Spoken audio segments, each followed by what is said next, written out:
حضرت عمر جن کو تخت حکومت پہ بیٹھتے تھے اور ان کا تخت کو سونے زبرجد کا نہیں تھا، مسجد نبوی کی چٹائی تھی، اور سارا دن وہاں بیٹھ کے لوگوں کی باتیں سنتے، اور جب رات کے اندھیرے گہرے ہوتے عمر بھیس بدل کے مدینے کی گلیوں کا گشت کرتے۔ کہا تمہارے گھر سے دھواں نکل رہا ہے اور بچے رو رہے ہیں، ان کو کھانا کیوں نہیں دیتی؟ کہنے لگی عمر کی جان کو رو رہی۔ عمر کے پاؤں تلے سے زمین نکل گئی۔ کہا کیا ہوا؟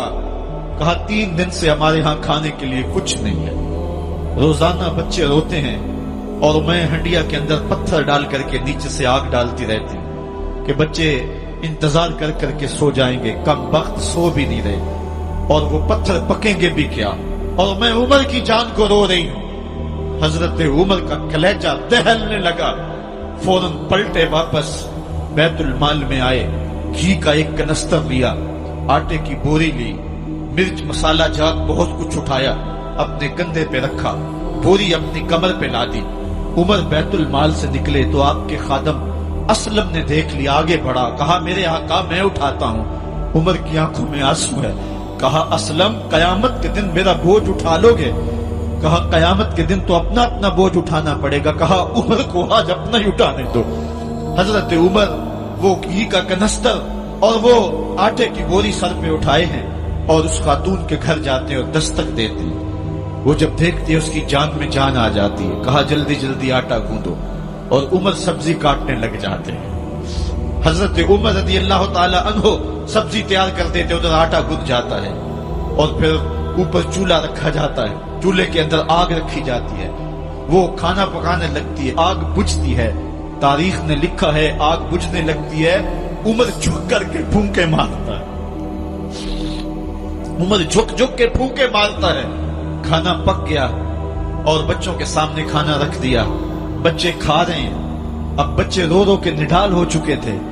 حضرت عمر اپنے ہاتھوں کو اور اپنے گھٹنوں کو اور اپنے پاؤں کو زمین پہ لگا کے، جس طرح بکری کا بچہ چلتا ہے، ویڑے کے اندر کبھی ادھر چلتے ہیں کبھی ادھر چلتے ہیں، تاکہ بچے مجھے دیکھ کے خوش ہوں اور دل میں کہتے عمر جتنا رلایا ہے اب اتنا ہنسانا بھی پڑے گا۔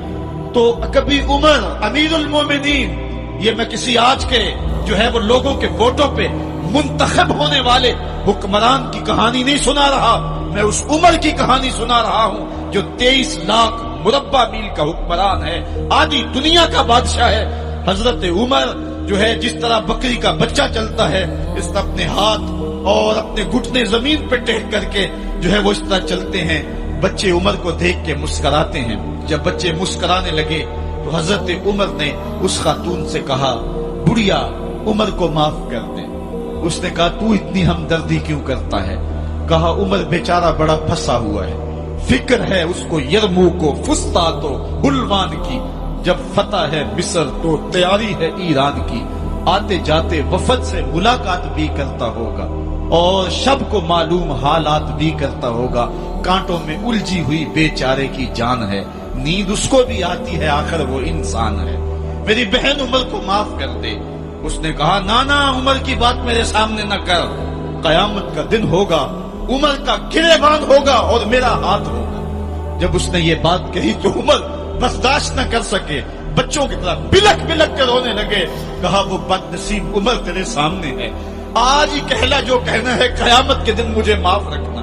اس نے کہا تو عمر ہے؟ کہا بد نصیب عمر تیرے سامنے کھڑا ہوں۔ میرے عمر کہتے ہیں اگر دجلہ کے کنارے ایک بکری کا بچہ بھی پیاسا مر گیا، اس کا حساب بھی عمر سے لیا جائے گا۔ حضرت عمر نکلے یروشلم میں، ایک اونٹ ہے ایک غلام ہے، کبھی وہ سوار ہوتا ہے کبھی آپ باری مقرر کی ہے۔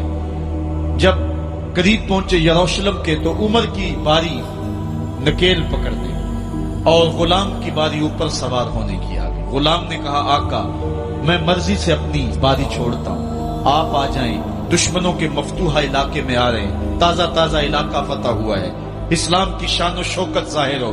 عمر نے کہا اسلام کی شان و شوکت ایسے ظاہر نہیں ہوتی ہے، اپنی باری پہ تم بیٹھو گے، اپنی باری پہ میں بیٹھوں۔ لوگ منتظر کھڑے ہیں، دور سے جب دیکھا کہا اس کی ہیبت سے کانپتے تھے ہم، یہ تو کوئی حبشی لگتا ہے، رنگ کالا ہے، ہونٹ موٹے ہیں، اس سے تو زیادہ حسین اس کا غلام ہے جو آگے آگے چل رہا ہے۔ حضرت ابو عبیدہ نے کہا دھوکہ کھا رہے ہو، ہمارا آقا وہ نہیں ہے جو اونٹنی کے اوپر سوار ہے، ہمارا آقا وہ ہے جو لگام تھامے آگے آگے چل رہا ہے۔ حضرت عمر رضی اللہ تعالیٰ عنہ کو آگے بڑھ کے جابیہ کے مقام پہ حضرت ابو عبیدہ بن جراح نے استقبال کیا، تو حضرت عمر آگے بڑھے اور انہوں نے آگے بڑھ کر کے حضرت ابو عبیدہ کے دونوں کندھوں پہ ہاتھ رکھا، اور سنو حضرت عمر نے کیا کہا لا الہ الا اللہ انا کنا اذل قوم فاعزنا اللہ بالاسلام، کہا کہ لا الہ الا اللہ، اے ابو عبیدہ بن جراح، ہم ایک ذلیل قوم تھے اور اللہ نے ہمیں اسلام کی وجہ سے عزت عطا کی ہے۔ اور میں تمہیں ایک تاریخ ساز بات کہنے لگا ہوں، اور وہ یہ ہے کہ جب تک ہم اس عزت والے اسلام کے دامن کو تھامے رہیں گے ہماری عزت قائم رہے گی، اور جب اسلام کے علاوہ کسی اور جگہ سے عزت ڈھونڈیں گے تو رسوا کر کے رکھ دیے جائیں گے۔ یہ ہے وہ خلاصہ جو حضرت عمر نے امتوں کے عروج و زوال کا بیان کیا ہے۔ اس امت کو جو خیرات ملی ہے تخت و تاج کی، وہ پینٹاگون سے نہیں ملی، وہ واشنگٹن سے نہیں ملی، وہ وائٹ ہاؤس سے نہیں ملی، وہ محمد عربی کے جوڑوں کا صدقہ ملی ہے۔ اس لیے جب ہم نے اسلام سے انحراف کیا، پاکستان حاصل کیا گیا تھا۔ پاکستان کا مطلب کیا؟ لا الہ الا اللہ۔ ہم نے اس نعرے کو چھوڑ دیا ہوا ہے، ہم نے انحراف کر دیا ہے۔ آج ہماری نظریں مغرب کی طرف لگی ہے کہ تخت و تاج اس سے نصیب ہوتے ہیں، اور دنیا کے اوپر ہم رسوا ہو کے رہ گئے۔ ہماری پستی، ہماری زبوحالی، ہماری ذلت کا سبب یہ ہے کہ جس جگہ سے ہمیں عزت ملی تھی ہم نے وہ مرکز ہی چھوڑ دیا ہے۔ اس مرکز حیات کو، اس مرکز زندگی کو، اس مرکز عزت کو ہم نے چھوڑ دیا ہے، اور دنیا کے اوپر ہم رسوا ہو رہے ہیں۔ انہی حضرت عمر کی کہانی ہے۔ وادی تہامہ سے گزر رہے تھے کہ بچوں کی طرح بلک بلک کے رونے لگے۔ کہا عمر جوان آدمی ہو اور بچوں کی طرح بلک کے رو رہے ہو؟ کہا تم نہیں جانتے، مجھے بچپن کی کہانی یاد آ گئی۔ کہا کیا کہانی ہے؟ کہا یہی عرض تہامہ تھی، میرے باپ خطاب نے مجھے 5 اونٹ دیے تھے، کہا انہیں لائن میں کھڑا کرو سیدھا۔ میں آگے والا سیدھا کرتا تھا، پیچھے والا ٹیڑھا ہو جاتا، پیچھے والا سیدھا کرتا، آگے والا ٹیڑھا ہو جاتا۔ میرے باپ خطاب نے مجھے بڑا مارا۔ کہا ایک عرب کے بیٹے ہو کے تم سے 5 اونٹ لائن میں کھڑے نہیں ہوتے؟ کہا ایک زمانہ عمر پہ وہ تھا کہ اس سے 5 اونٹ لائن میں کھڑے نہیں ہوتے تھے، اور آج شرق سے لے کر